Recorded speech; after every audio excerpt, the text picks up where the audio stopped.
I don't know how loud it is to anybody but me, but whew, aggressive. All right, so we are going to start admitting people.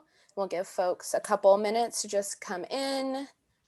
I may screen share and just have my face be here and have the acknowledgement up already. That is what we'll do. Yep, okay. Let me get there really quickly. Boop. All right, is that legible to everyone? Yes. Okay, beautiful. If you hit, are you on PC or Mac? I'm on Mac. Okay, shoot. Because I was going to say, if you hit F12, you're able to get rid of that top bar. Does anyone else know how to do it on Mac? Yeah, you just go view and you go enter full screen. Yeah. There. Okay. Oh, what? Didn't work.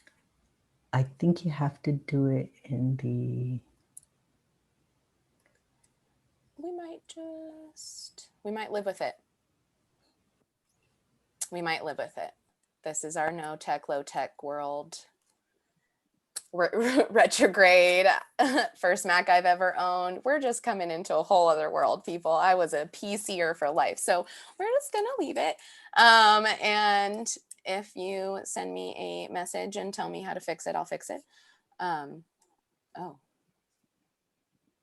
Does it? Yeah. If there's any errors or anything like that, just send me a message and we'll fix it up. Okay. Are we ready? Bueno. Kathleen, let's just start admitting everyone. Yeah. Okay. I did it, I think. Okay. Oh, you did it already. I think I did.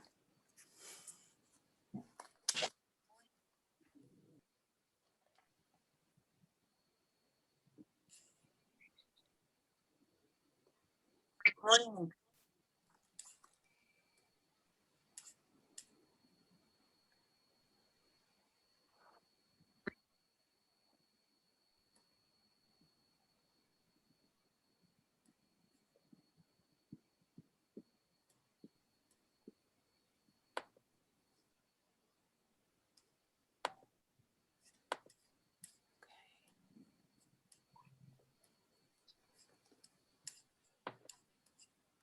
We have people joining us. Hello, hello.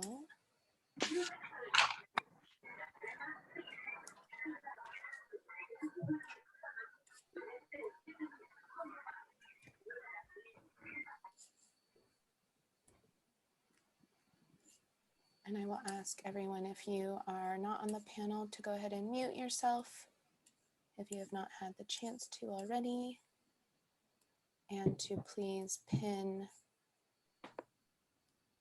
and I will put this into our, if Kathleen, you could put this into our chat, that if you are in need of an ASL interpreter, please pin to the top of your Just a minute. account.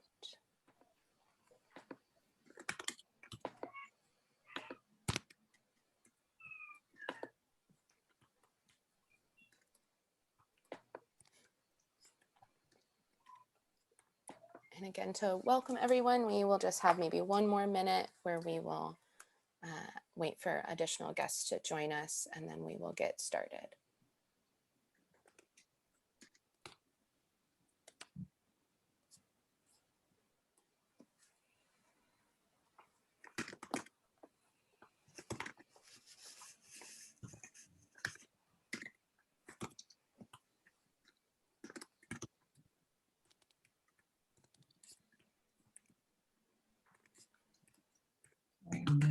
I'm not muted. And this is a recorded session, so that folks are aware as well.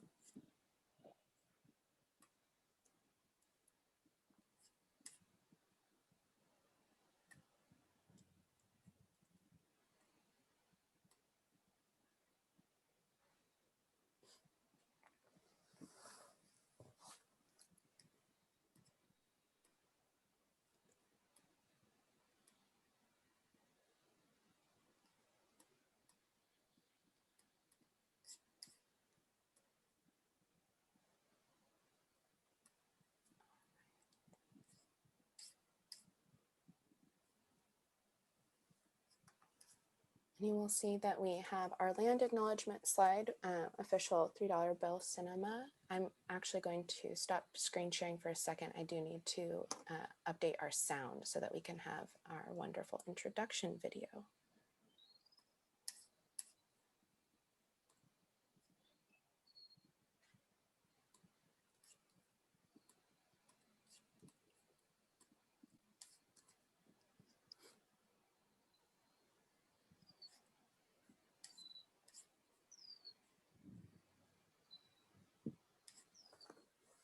All right, I will be reading this out loud for folks once we get into the speaking portions. I will first be showing this beautiful video. Oh.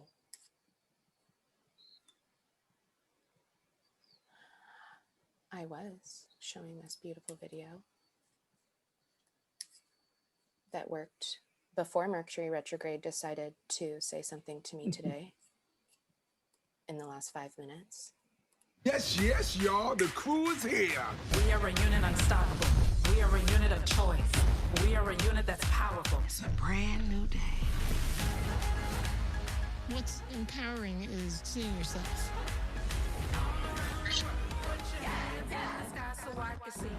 It celebrates expressions of all kinds. I'm willing to fight for those who cannot fight for themselves. Let's celebrate our right to exist and to exist with joy.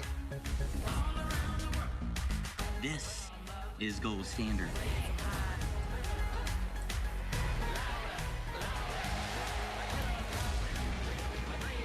We can change this world for the better. Yes! That's what it is. It's honesty. My main focus now is to take action.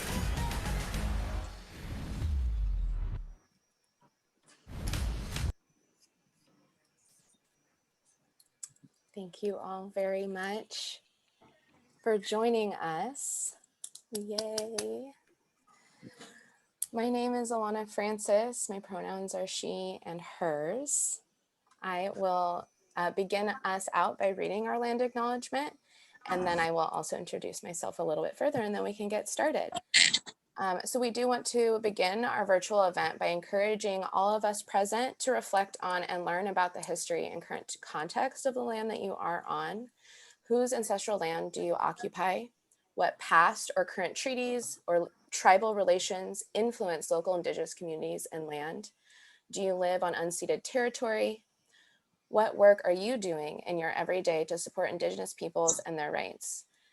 To find the land that you are visiting and occupying right now, native-land.ca is a great and wonderful resource to be able to find this information. We encourage those who are watching who also occupy the ancestral lands of the Duwamish tribe, which is in the Seattle areas, to contribute by paying real rent at realrentduwamish.org and to research how you can additionally support the indigenous.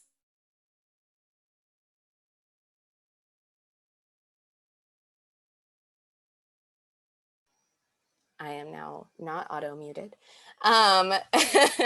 so that you can also be able to support the indigenous communities that are in your areas and take action away from words as well. So awareness in words is important and vital, and what we as an organization are doing is working towards action as well and being able to invest in the communities that serve and we serve.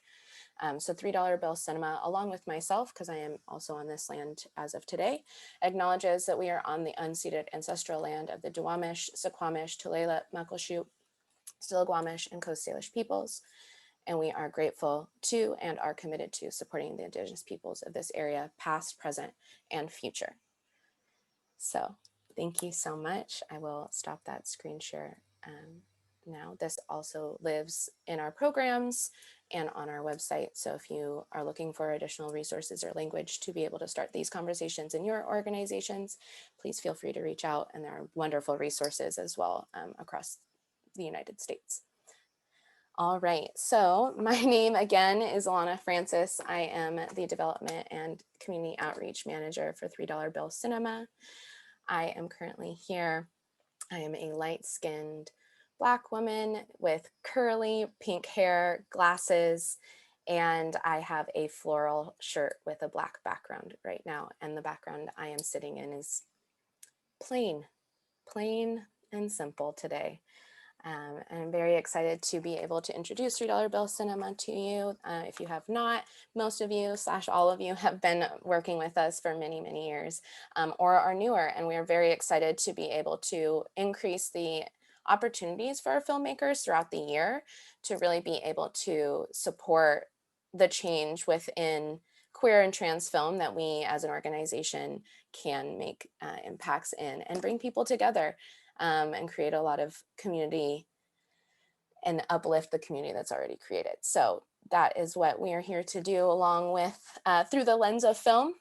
We have here also Kathleen, who is our Seattle Queer Film Festival director. I just wanted to introduce hers for a quick second. Hello, everybody. My name is Kathleen Mullen. I'm the festival director of the Seattle Queer Film Festival. I'm actually in Vancouver, Canada, in British Columbia, and I am on the unceded territories of the Coast Salish peoples, the Squamish, Tsleil-Waututh, and Musqueam nations. And we really respect the land that I'm on here today, and I'm very grateful to be so. I am a long dark hair, white-skinned settler with glasses, with a gray shirt, kind of button-down shirt. Thank you, and with a blue background. Thank you, and welcome here today, everybody. Oh, and our festival, just one more thing, is October 14th to the 24th. So if any of you have films, I'm happy to send you a code to enter into Film Freeway. Yay. Thank you. Awesome. Well, we will get started with our beautiful panel, and moderating today, we have Raven Two Feathers, our amazing, esteemed Emmy Award winner who has gracing us, and local, which is just amazingly exciting to me, who's gracing us with their presence. And I will let you take it from here. Thank you so much. Itiyaya. Hello, my name is Raven Two Feathers. I am Cherokee, Seneca, Cayuga, and Comanche. I use he, they. I'm currently on the land of the Coast Salish, and I am wearing a rainbow popsicle shirt with a Emerald City background and light brown skin with glasses and a black beard. And I am just so excited to be here with on behalf of $3 Bill and WarnerMedia bringing me in to moderate this panel. So if Grace, you would like to talk a little bit about WarnerMedia and introduce yourself. Absolutely. Thank you, Raven. Thank you to everybody who's here today. We have a great conversation lined up for everybody. My name is Grace Moss. I am one of the VPs of Equity and Inclusion at WarnerMedia. My pronouns are she, her, and I am coming to you from the traditional homelands of the Tongva Chumash people. And I am wearing a bright orange blouse. I have black shoulder length hair, and I've got some artwork behind me. And yeah, I think as far as today goes, we have really lined up such a great array of panelists here with different experiences, different backgrounds. And we are really thrilled to partner with $3 Bill Cinema, the Translations Festival, to really lean on them as a resource to find great trans storytellers and filmmakers and content creators. So we hope that this will be the first of many collaborations. The team that we've been working with, Alana, Maddie, Catherine, they've been fantastic. So we are very, very happy to be here. And yeah, I will toss it back to Raven. Thank you. Cool. Thank you so much. And speaking of our wonderful folks working in film and media, I guess we'll go alphabetically. So Dilo, if you want to start us off. Yes, hello everybody. My name is Dilo. I go by he or they pronouns. I am on the traditional homelands of the Tongva people, and I am wearing a black t-shirt, a black cap, a baseball cap with a pink bill, and I am like a milk chocolate brown, and my background is yellow. Thank you. Kase.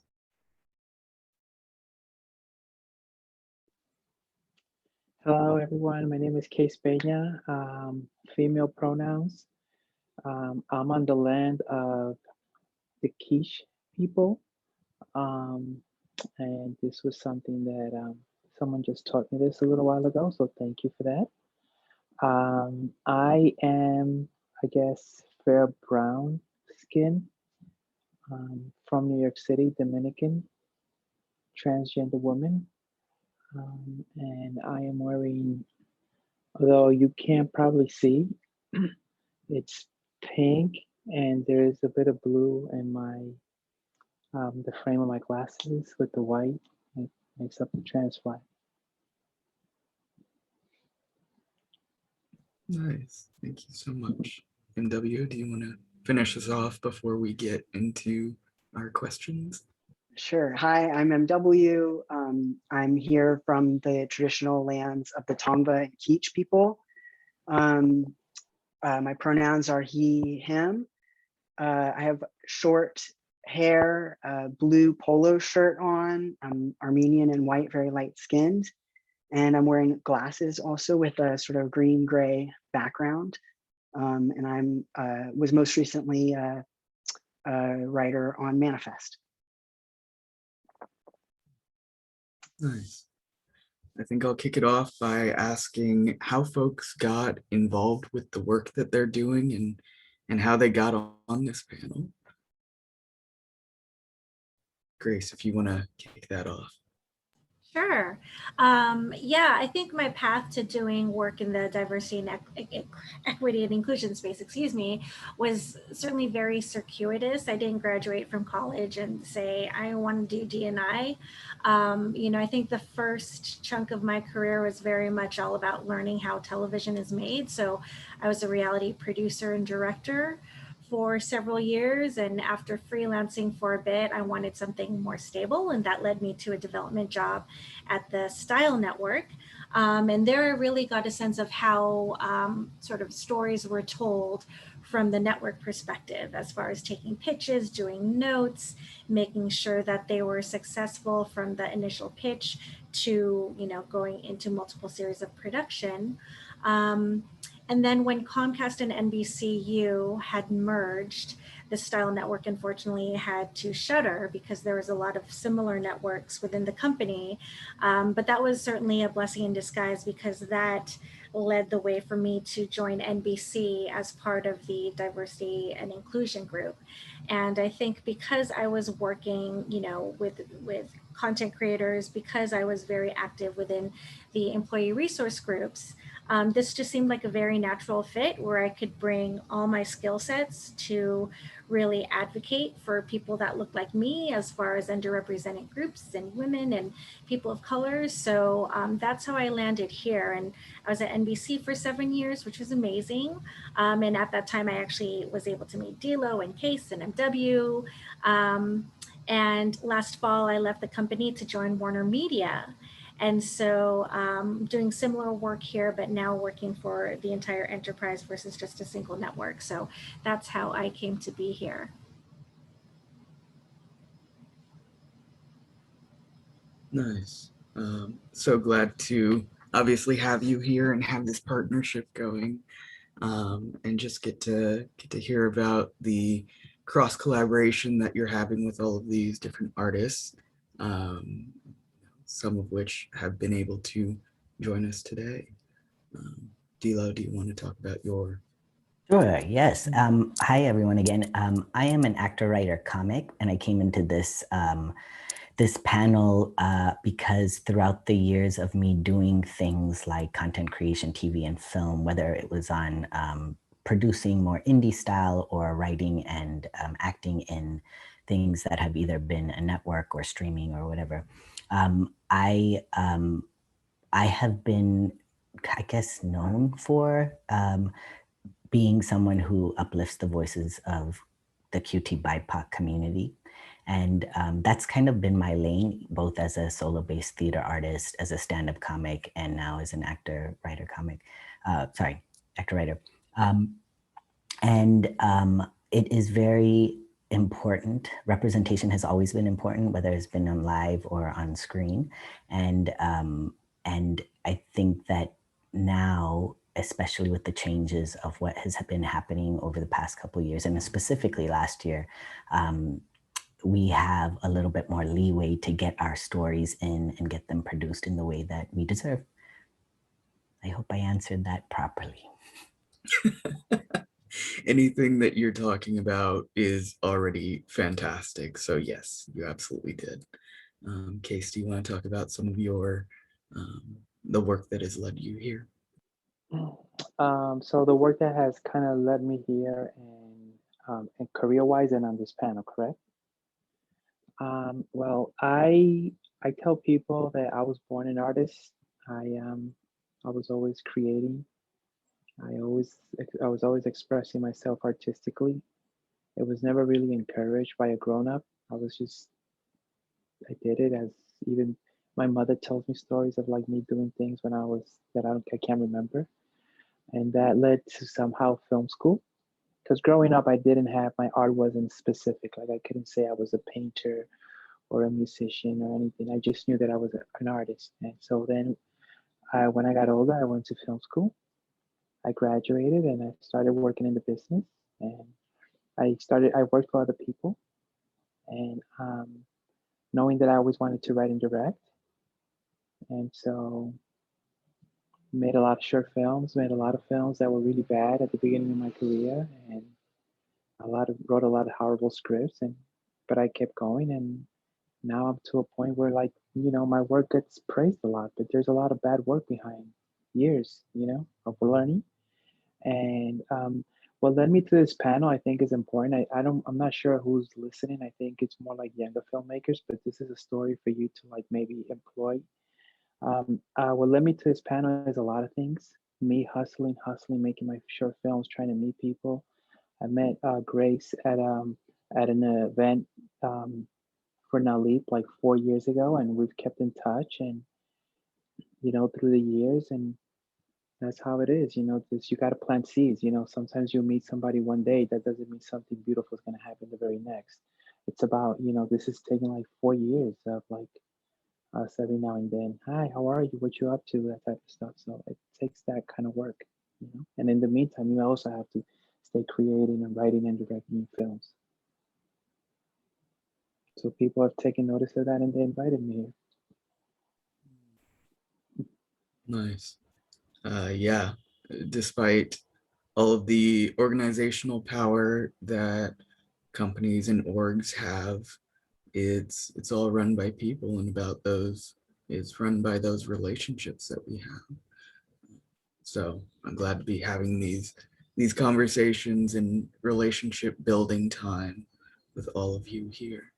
MW, I know that you've been doing some NBC work on Manifest, and do you want to talk about what you've been up to? Yeah, sure. I loved what Kase said about all the bad work that comes before. That was very honest. I like to think of it as, growth opportunities, but I wrote also a lot of less than stellar things before I finally got into the Writers on the Verge program at NBC. And I sort of was somebody who came into the business not knowing anybody, not understanding the business. I went to film school because I thought I wanted to write and direct in features. But while I was in school, realized that my real passion was for television and that I wanted to write in television. So, I went about, learning how to write scripts, and eventually, after many times actually applying, got into Writers on the Verge. And,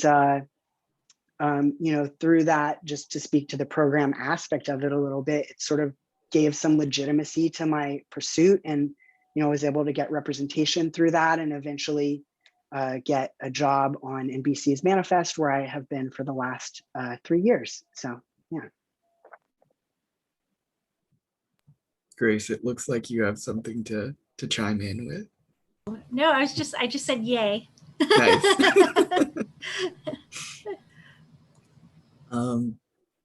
Oh, I should probably talk about who I am as well. I initially, when sort of similar to Case, I was just watching TV when I was, say, 3, and I saw producer as the first thing on the credit screen. So I said, I want to do that. And so now I do writing, directing, and producing, both narrative and documentary works, and been doing some VR as well, and audio pieces. And what led me to being part of this is that a friend who works at the Northwest Film Forum, Jonah, recommended me to Alana and Maddie. And so I thought this seems like an awesome opportunity to be able to talk about all of the things that just some of the trans filmmakers are doing in their work. And MW, you had mentioned your writers program that really gave you that big break. And I think I'll extend this to everyone. What have those programs, and Grace, you can talk about the programs that are being developed at Warner. Yeah, what are those programs really doing for your career and for your artistic growth in general? And MW, if you want to kick us off. Yeah, sure. Do you want me to speak to just the programs in general, or specifically the one that I did? Either, whichever calls Okay. to. Maybe I'll just speak generally, and Grace will know more about the current state of things, because the programs they do kind of shift and change over time. And so I know more about what was going on at the time that, I was in the programs. So there are a number, at least at that time, and this also has changed, but there are a number of programs that studios and networks have. The NBC's Writers on the Verge, the Disney ABC program, CBS has a program, Warner Brothers had a program. There used to be the HBO Access program as well that flip-flopped years between directors and writers. And basically they're very competitive programs to get into, but once you get into them, you're sort of part of a very small cohort of people, and each program kind of runs things a little bit differently, but you're, shepherded by people who are more experienced in the business than you are on all aspects, from the actual writing of things to the business side of things, even down to, one time we had somebody from scheduling come in and explain like how they plan the schedule of NBC and how they decide to put different things in different places and stuff like that. And, so if you haven't come up through the ranks in as writers' room support staff or something like that in television, because I am speaking specifically to the television programs, it kind of gives you that inside look that you might get if you were able to be, working in a support staff position on a show, and sort of introduce you to different kinds of people and just kind of help you feel a little bit more like you have a sense of what's going on versus just what you can see and read on the online.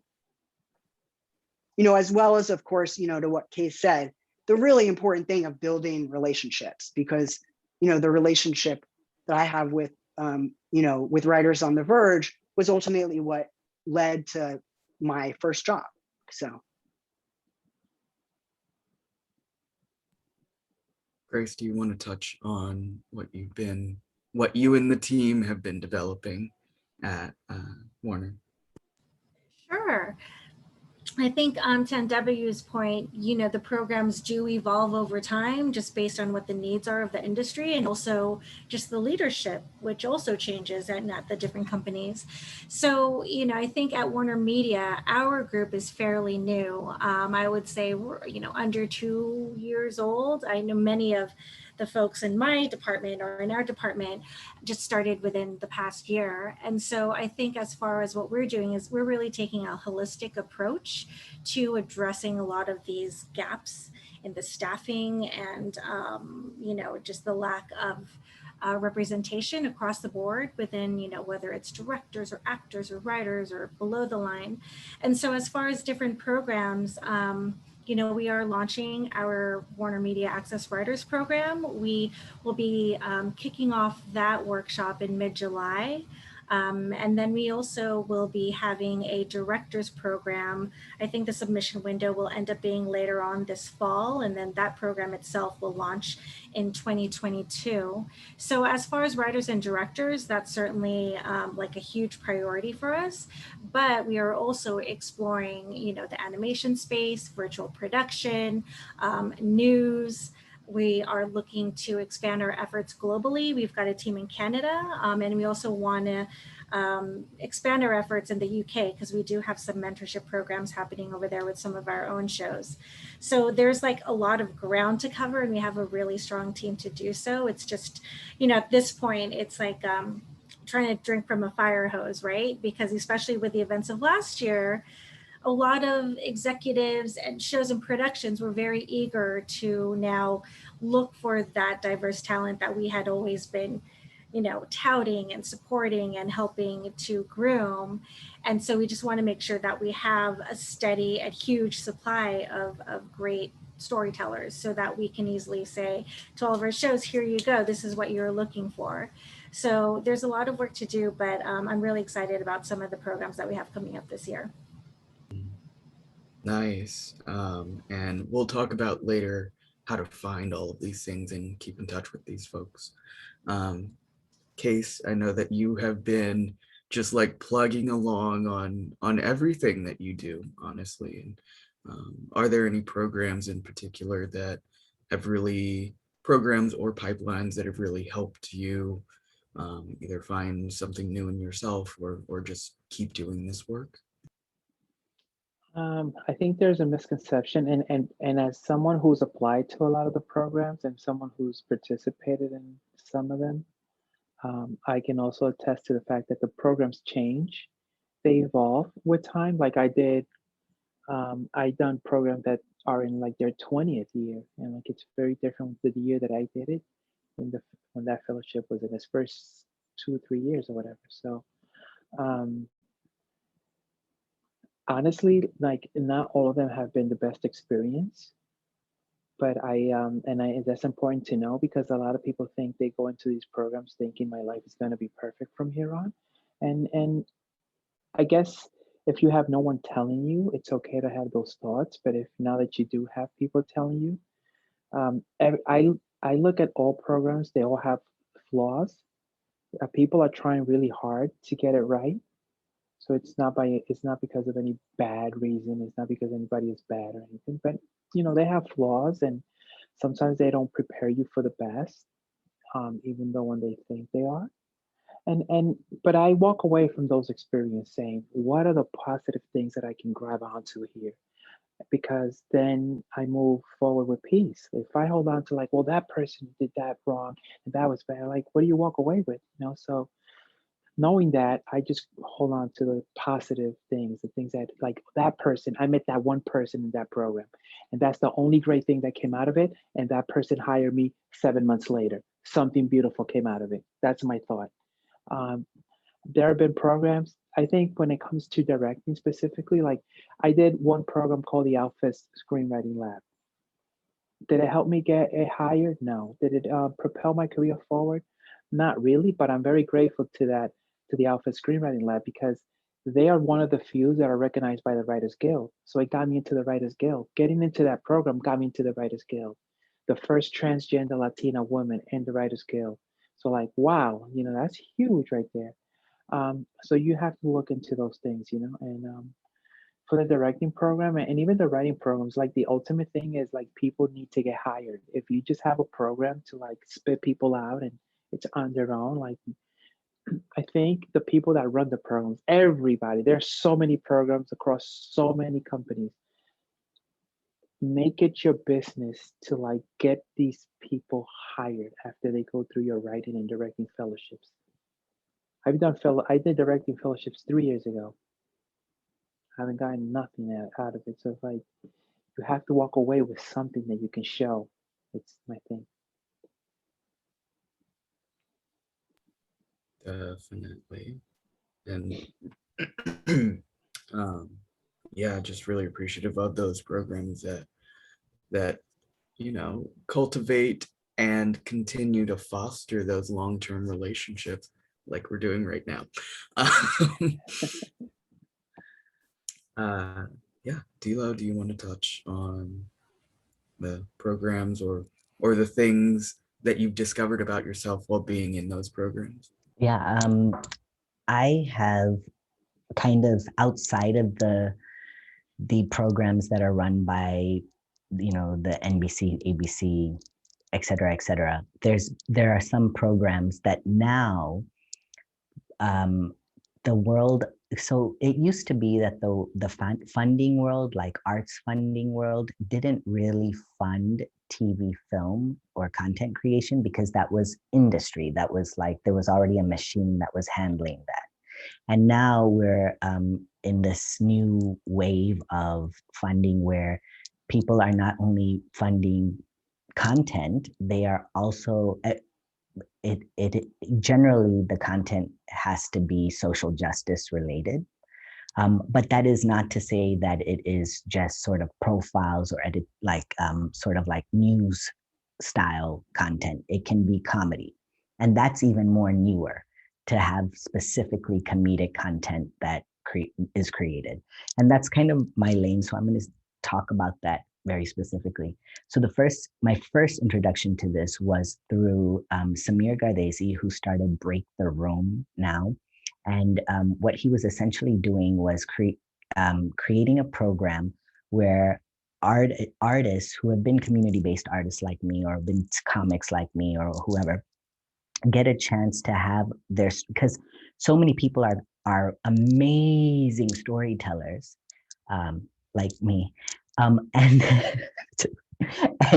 and yet we haven't had the proper structure in place to learn how to create the structural writing that you need for TV and film. So what happens is these people like me were given a writer's room around the story. So I've been doing theater, I've been doing stand-up, I've been writing for forever. So I had plenty of story for people to sort of talk about and write around.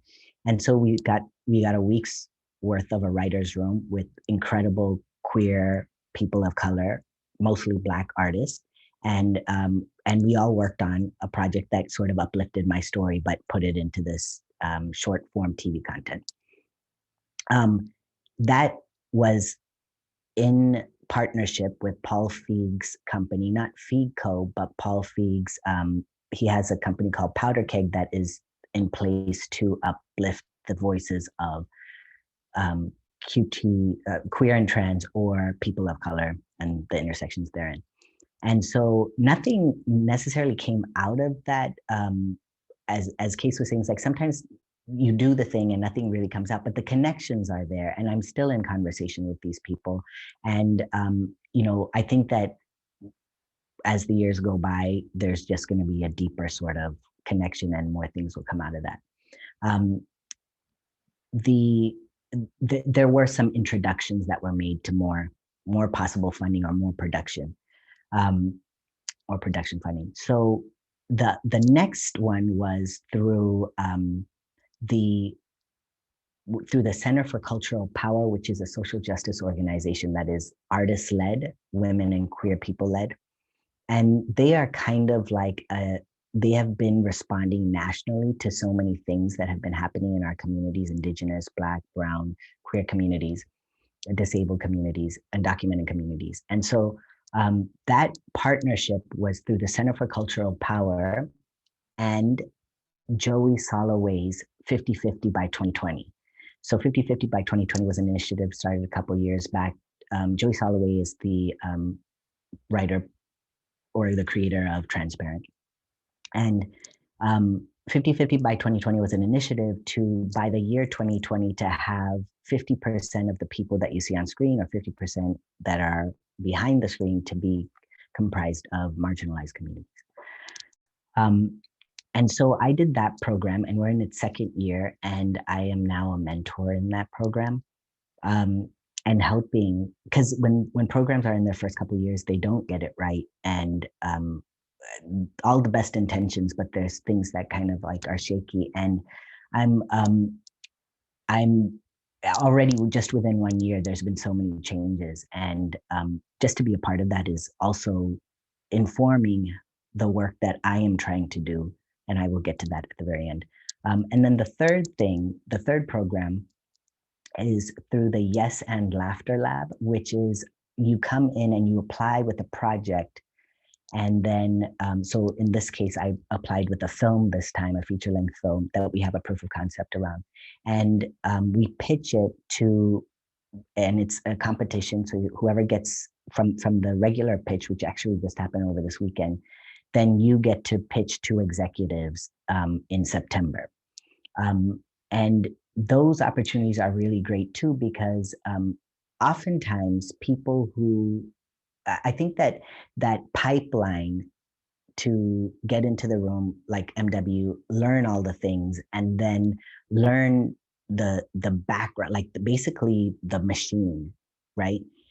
And then get slowly staffed by becoming either writer's assistant or some other sort of support.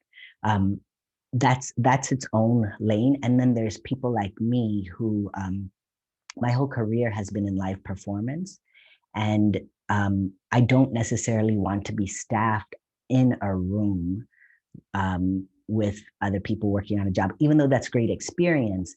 That's like, I have stories for days. I want to be able to share them. If I need to make it myself, I will.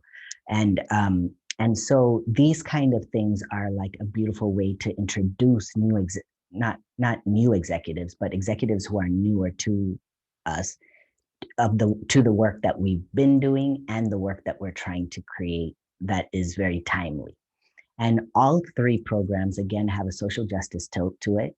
And all three are focused on marginalized community. For example, the Center for Cultural Power in the 50/50 by 2020 program. Ooh, that's a lot of words. Sorry, apologies to the ASL interpreter. They had three cohorts. One was for undocumented folks, or formerly undocumented folks. The second one was for disabled folks, and the third one was for trans and non-binary folks, and trans masculine or non-binary folks. No, actually, I think it's trans in general.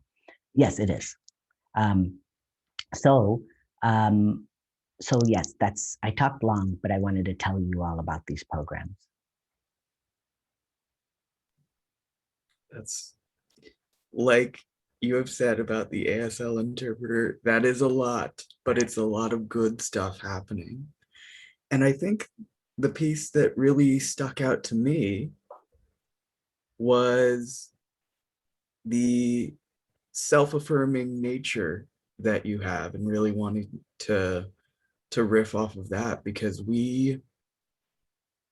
while we have folks that support us in our lives and support us in the work that we do, there's so much that goes on in the background of our minds. And I know we're getting close to our time to switch over to a Q&A.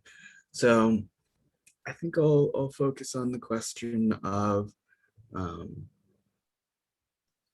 what sort of either shift have you had in your own thinking about your work or what you do that has really helped propel you and continue to keep you going forward in the work that you do? I'm going to pick on Kase now. You can pick on me all you want. I'm ready. I've been ready. What's propelled me forward? Look, I've always known what I have to do as a filmmaker. Okay? I've always known. What gets you forward, what moves you forward. I come, unlike, I don't come from a TV background. So let's have that understand. Like when I went to film school, I studied film. I had teachers that taught me about the history of film from the 30s to 40s, watched the films of all these important filmmakers. We didn't talk television. So I come from New York City, where independent cinema is a really big thing. We don't ask permission. We just pick up a camera and make a movie. I live in LA now. That mentality doesn't exist here, because here the business is Hollywood, the industry. Even when you have people making low budget films, it's still a mini copy of how Hollywood makes movies. People in LA don't know how to make independent movies. Like, just pick up a camera, let's go shoot.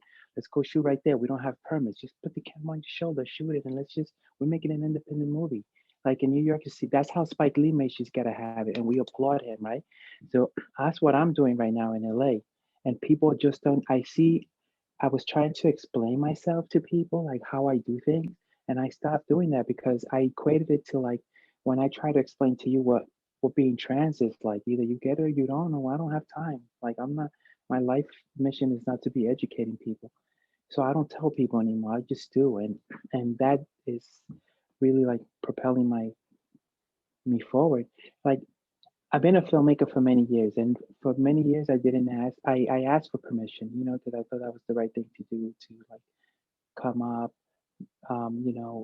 do it everything the right way. But like when you're a person of color, and then you throw on top of that a transgender woman, people who I don't. There's nobody like in there like that's trying to tell my story. Nobody cares really.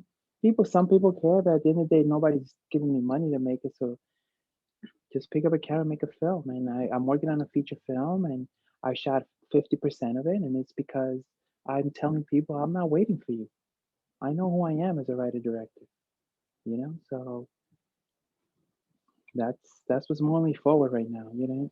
For other people, it works the whole system, da da da. For me, it hasn't, and I just gotta like I'm drowning in the middle of the sea. What am I supposed to do? I gotta swim, and that's what I'm doing. I'm swimming. I'm not waiting for you to throw me a lifeline. I'm swimming. And that's it. I'm getting to the shore one way or another. Watch. I'm 50% there. So. Nice. So New York, and I love it. Yeah. So real. It's not an act. It is who I am. So. And I do want to uplift one of the comments from Nikkei. Case equals icon. Hell yes. We all do. All of us do. I'm going to just pop in really quick and say, as folks have questions that you would like to ask, please feel free to put those into the chat. And then we will start using the chat as a space to begin our questions, and then we'll keep going on questions that we already have prepared. And then, as well as if typing into the chat does not work for you, please feel free to use a reaction so that we know, like a hand raise or a clap or a smiley or a heart, really just whichever one works for you, so that we know that there is somebody that is looking to ask a question that will not be putting it into the type chat. And then one of us will type it into the chat so that everybody can see. Awesome. Thank you, Alana. Dilo, you're up next. What's really propelled you? What's really propelled me is the world is in need of more stories. I'm going to sort of pivot on this question and just talk about something very quickly. I know that now that I have been through these labs, that certain people have had their eyes on me, and I'm trying to use that to leverage creating programs, or creating a collective rather, to uplift the stories and the creation of the stories for QT BIPOC folks, and the intersections of all these other marginalized identities. So right now I'm working on a proposal that will that I will send out to funders, and that will help me get the money and get projects produced. And there's a couple of people who are kind of thinking in the same way, that have already established relationships with networks. And what we're basically trying to do is just cut out the whole pitching stuff, get money for proof of concepts essentially, and then be able to just show. And I think that that's a good model for folks like me, or folks like folks who identify in this way, who also may or may not have may not have easy access to the industry, like whether you're in a different part of the country, or whether this is just very brand new, but you've been writing for forever, or et cetera, et cetera. But there's, what's propelling me around this is that I feel like there's a way that we can change the landscape, right? That we can create partnerships with these networks, where we can get funding, where we can get things produced that wouldn't have otherwise been produced without the money. Like we're so used to, like as Kay said, picking up the camera and shooting, you know, we're so used to doing things without money. How about just give us some money now? So that's what's propelling me, is the hope of that happening. Definitely. And as so many people before me have said, pitching is definitely an art in and of itself. And so being able to get over those barriers and really get to the heart of the story itself, I'm looking forward to seeing what all you create with the folks down there. I'm gonna go Grace and then MW to wrap us out with some statistics as well. So If we're short on time, I'd love to give my time to MW, because I imagine many of the attendees here are filmmakers and writers, and I feel like MW's response would be more helpful. Cool. If that's okay. Yeah. Yeah. Thank you, Grace. That's very sweet. I don't know if it's going to be helpful, but I will try. I'm not totally sure how to answer this question because, you know, I did take the route of coming through the industry because my focus is television, and that is, you know, each show is its own sort of huge machine. And, you know, I'm somebody who I wanted to learn how shows were made, so that at the time when I am able to sell my own show, that I really understand how things work, because that's just the kind of person that I am. That's what helps me feel confident in my ability to be successful in doing something. You know, so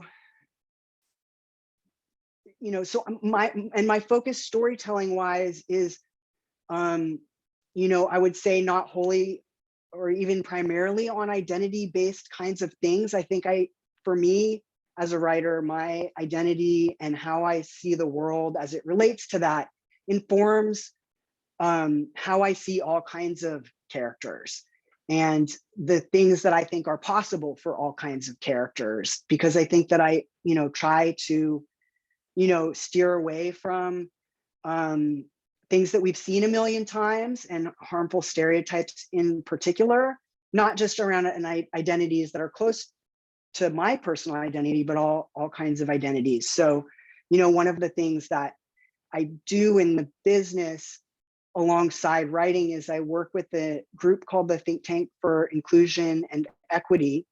And we're a consortium of working writers who was started by a working writer who felt frustrated by the progress being made in television writing rooms specifically.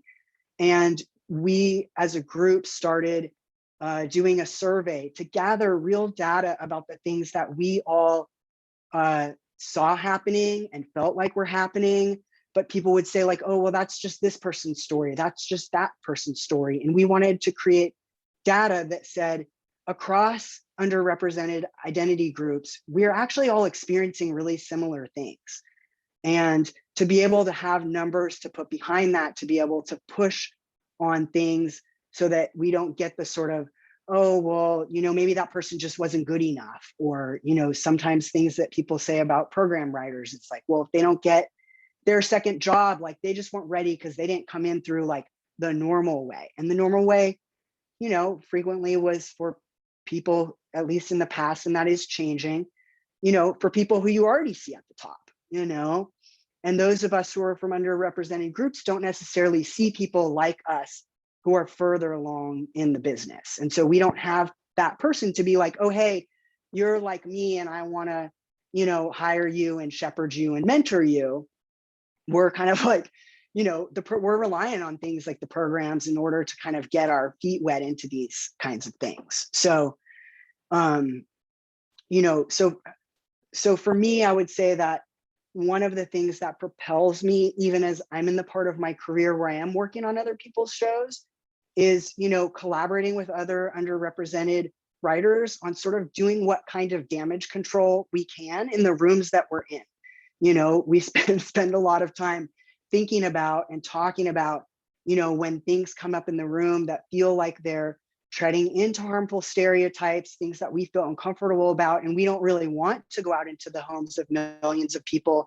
How can we productively get them out of stories? We're not always successful, but we're trying really hard on those things. And there is productive conversations happening around that. And I just wanted to share a couple of statistics from Ty's most recent survey, which you can find the entire survey at rightInclusion.org/BTS for behind the scenes. But I just pulled a couple from our top findings in case they were of interest. So one is inclusion seems to be improving for BIPOC and women writers. Nevertheless, 93% of writers who took our survey this year said that their most recent writer's room had no disabled or deaf writers. 79.6% had no lower level writers aged 50 plus, and 25.3% had no LGBTQIA plus writers at any level. Another statistic is that representation at the upper levels is still lacking, with 97.4% of writers reporting that their most recent writers' rooms had no upper level disabled or deaf writers. 56% had no LGBTQIA plus upper levels, and 34.4% had no BIPOC upper levels. So when you think about like the dynamics of the room and what it can take to get, sometimes we kind of colloquially will call like stinky stories out of the room, you're dealing with some complicated power dynamics through that, because it's not always possible when you are a lower level writer to just like, be like, hey, I think that is a terrible idea because of X, Y, and Z. There's sometimes you have to use a little more finesse in order to try to move the conversation forward. So, so a couple of the recommendations that Ty has around these issues in particular are to continue collecting, tracking, and reviewing inclusion and equity data for all TV writers' rooms. And we are, I think, the only organization who includes trans and non-binary writers in our data collection. And I think it is encouraging other people to start to look at how they collect data differently, because they're seeing our data and seeing these groups represented in it. And then we are encouraging people to hire underrepresented writers at all levels for skill sets independent of their identities. Like in my case on Manifest, there's not a trans character on my show, but I had met with a showrunner that I had a really great connection with, who wound up working on this show, and she brought me to that showrunner and said, I really wanted to hire this writer, and will you look at him and consider hiring him for this show? And so I landed on this show where for other reasons than the identity boxes that I tick. So much good content and so many good questions. Unfortunately, we're at the end of our time. Alana, do you want to talk about following up with those questions? Yes, I do. Thank you all so much for sharing your work with us and also your time with us. It has been truly cherished time for me. And as for the questions that people were putting into the chat, we will send those out to our panelists and collect the answers. And we will just email everyone who RSVP'd for this panel so that they have the access to the information. We will also include the content from the meeting overall this last hour so that people can have that to go over. And then there will probably also be a survey in there so that as we are looking for ways to increase our opportunities for getting folks together, give us a little bit of feedback on how you'd like for us to organize that. And we can definitely take that data in as well. And I really want to thank WarnerMedia Access for providing this opportunity to us and bringing folks together and having us be able to provide this opportunity to our filmmakers who've been part of translations, part of Seattle Queer Film Festival, or have found us because of people that they know elsewhere. But again, I just wanted to thank you all for participating with us and just sharing. That reminds me of the question, where can we find and support the work that all of you are doing in W, Grace, D'Lo, and Kase? Hey, that rhymes. I'll go last. I want to make sure everybody hears from the content creators here. Dilo. I dropped mine in the chat, but it is dlocokid.com, and @dlocokid is my handle for everything. But the spelling is there in the chat if you can grab that. And I will just spell it, DLOCOKID. Kase. It's just basically my first and last name. I'm only on Instagram. I don't do like all the other ones. And then my film, if you want to keep updated, there's a Trans Los Angeles Instagram for that as well.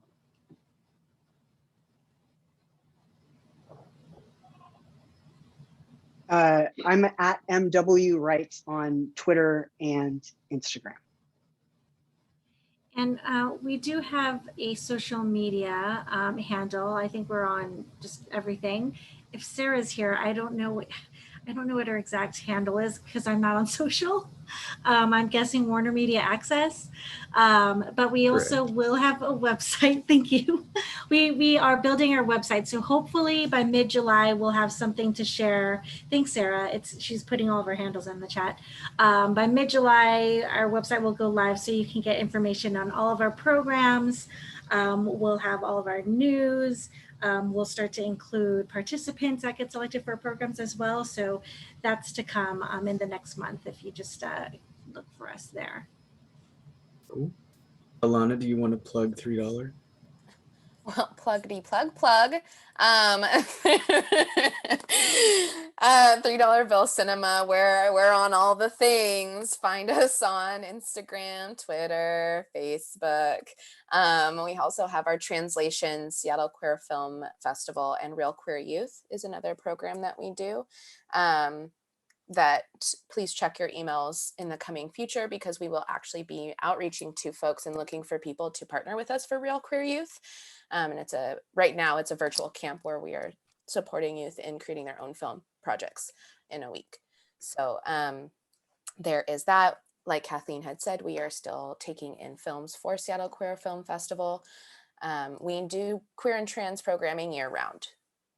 And we're always looking for ways to do more year round, and to really increase our engagement, really invest in our relationships, and elevate and foster all kinds of togetherness and community across film, locally and also United States, and wherever we can create impact as our cute, small little nonprofit that we are.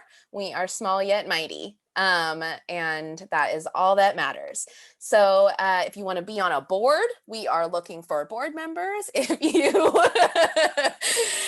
you want to hang out with me and Maddie and Kathleen, and our Billy Ray is our new managing director. My email address is alana@3billcinema.org. I'm also on the social medias. So if you want to connect, I'm here, and I'm absolutely queer and ready for it. So thank you so much. Yes. Thank you so much, everyone, for joining. Thank you, $3 Bill. Thank you, WarnerMedia. Thank you to our ASL interpreters. Thank you to Dilo, Kase, and MW, and Kathleen and Sarah for doing some support and plugging things in the background. And thank you all for taking time in your day to join us and listen to us talk. So hopefully we'll see you all soon. Thank you. Thank you. Bye, everyone. Bye.